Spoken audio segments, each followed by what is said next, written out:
Hi, I'm Craig with ApplianceVideo.com. Today, we'll be taking a look at the idler pulley on this Maytag gas dryer.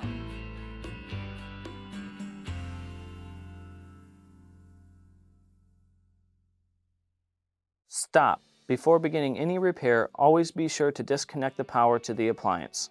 It is also recommended to test the outlet for the proper voltage. Remember to also turn off the gas. The main reasons why you'd be replacing an idler pulley is if the unit is making a horrible noise when it's spinning, or maybe it is broken and now the unit will not start. Now, click on the link below to view this repair video.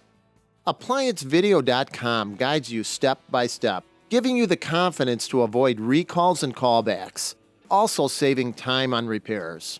Whether you're up against an uncommon repair or the latest appliance on the market, our videos have been created with you in mind. Our growing library of videos have been produced using our factory-certified technicians who have extensive infield experience over the past 30 years. ApplianceVideo.com provides high-quality repair videos that anyone can follow, regardless of their skill level. We are here to help. Click on the link below to view this repair video and let us help you do it right the first time.